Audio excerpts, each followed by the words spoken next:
Hello नमस्कार. Food mania मराठीमध्ये सर्वांचं स्वागत. सकाळची वेळ असो किंवा संध्याकाळची, जर भूक लागली असेल आणि काहीतरी हटके किंवा नवीन पदार्थ ट्राय करायचा असेल तर हा इन्स्टंट ढोकळा तुम्ही नक्की ट्राय करू शकतात. फर्मेंटेशन नाही किंवा फार वेळ वाट बघायची देखील गरज नाही. एकदम इन्स्टंट, मार्केटमध्ये मिळतो तसाच आणि चवीला देखील एकदम फर्स्ट क्लास. तर चला मग बघूया आज इन्स्टंट ढोकळा, तोही अगदी काही मिनिटामध्ये झालेला. तर सर्वप्रथम एका बाउलमध्ये आपण घेणार आहोत चणा डाळीचं पीठ. तर या ठिकाणी आपण 2 वाटी चणा डाळीचं पीठ घेतो आहे आणि त्यानंतर त्यामध्ये आपण टाकणार आहोत 1 वाटी रवा. तर रवा घेताना आपल्याला हा बारीक रवाच वापरायचा आहे, जाड रवा वापरायचा नाही आहे. तर हे प्रमाण आपलं असं आहे, 2 वाटी चणा डाळीचं पीठ आणि 1 वाटी रवा आपण या ठिकाणी वापरतो आहे. त्यानंतर आपण यामध्ये घालणार आहोत लिंबू पावडर. लिंबू पावडर ही आपल्याला प्रमाणातच घालायची आहे, फार जास्त घालायची नाही आहे. लिंबू पावडर नंतर आपण या ठिकाणी घालूया साखर, जेणेकरून गोड आंबट अशी चव ढोकळ्याला मेंटेन राहते. तर 3 चम्मच आपण साखर यामध्ये घातलेली आहे आणि यानंतर आपण चवीनुसार मीठ घालणार आहोत. तर हे सगळं मिश्रण आपल्याला फार छान पद्धतीने असं फेटून घ्यायचं आहे आणि फार वेळ आपल्याला हे मिश्रण फेटायचं आहे. कमीत कमी 5 ते 10 मिनटं आपल्याला हे मिश्रण फेटून घ्यायचं आहे. सो पाणी टाकून आपण हे मिश्रण फेटून घेऊया. जेवढं जास्त आपण हे मिश्रण फेटू तेवढे आपले ढोकळे हे मऊ आणि स्पंजी बनतील.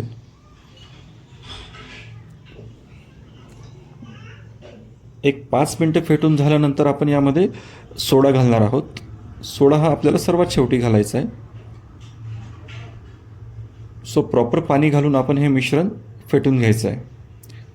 तर हे किती वेळ फेटायचं आणि कसं फेटायचं, तर थोडक्यात इडली किंवा डोशाचं बॅटर असतं त्या प्रमाणामध्ये आपल्याला हे मिश्रण फेटून घ्यायचं आहे आणि सोडा टाकल्यानंतर देखील आपल्याला परत 5 मिनटं आपल्याला फेटून घ्यायचं आहे.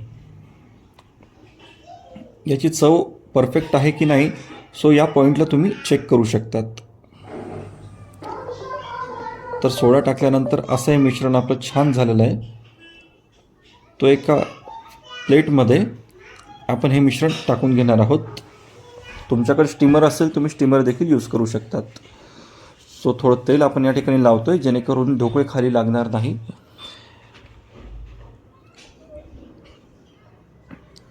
सो हे ताट पूर्ण भरणार नाही किंवा अर्धेच राहील, या प्रमाणातच आपल्याला हे बॅटर ओतून घ्यायचं आहे. त्यानंतर हे पूर्ण बॅटर ताटासहित आपण एका स्टीमरमध्ये किंवा गरम पाण्याच्या भांड्यामध्ये ठेवणार आहोत, जेणेकरून वाफेवरती आपले ढोकळे छान पद्धतीने फुलतील. सो थोडक्यात अशा पद्धतीचा सेटअप मी या ठिकाणी केलेला आहे आणि यामध्ये देखील सुद्धा ढोकळे आपले छान फुलतात, परफेक्ट होतात. तर फुल फ्लेमवरती आपल्याला हे ढोकळे कमीत कमी 10 मिनिटासाठी वाफवून घ्यायचे आहेत. वाफ बाहेर येणार नाही अशा पद्धतीने याला झाकून आपण कमीत कमी 10 मिनिटे यामध्ये ढोकळे वाफवून घेणार आहोत. तर 10 मिनटं झालेली आहेत. आपण चेक करूया आपले ढोकळे किती फुललेले आहेत. यस, बघा, आपण हाफ प्लेट बॅटर या ठिकाणी भरलेलं होतं. जवळपास आपले ढोकळे हे डबल प्रमाणामध्ये फुललेले आहेत आणि परफेक्ट शिजले देखील आहेत. सो यासाठी एक तडका आपण बनवून घेऊया. यामध्ये आपण टाकूया मोहरी, कमी तिखट असलेली मिरची, थोडंसं मीठ आणि परत एकदा थोडीशी साखर. हा तडका छान झाला की यामध्ये थोडंसं पाणी देखील टाकायचं आहे. सो या गरम गरम ढोकळ्यांवरती आपण तो तडका टाकून घेणार आहोत. त्याआधी ढोकळे हे योग्य प्रमाणामध्ये आपण कट करून घेऊया.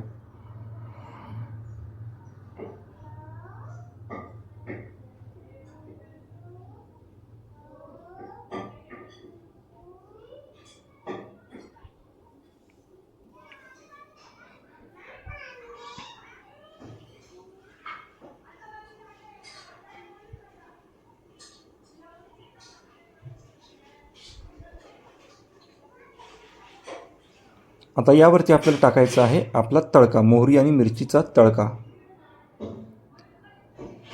हा गरम गरम तडका यावरती टाकलेला आहे आपण आणि गार्निशिंगसाठी यावरती थोडी आपण कोथिंबीर टाकूया.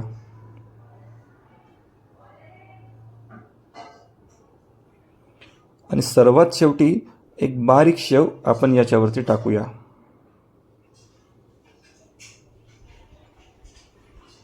दिसायला फार सुंदर दिसतंय आणि टेम्पटिंग देखील दिसतंय.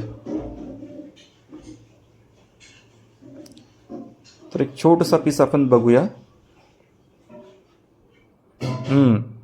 परफेक्ट परफेक्ट फुललेले आहेत ढोकळे. आता टेस्ट करून बघूया. खरंच खूप छान झालेले आहेत ढोकळे. गरम गरम वाफाळलेले ढोकळे, त्यावरती बारीक पिवळी शेव, परफेक्ट कॉम्बिनेशन. तुम्ही पण देखील नक्की ट्राय करा.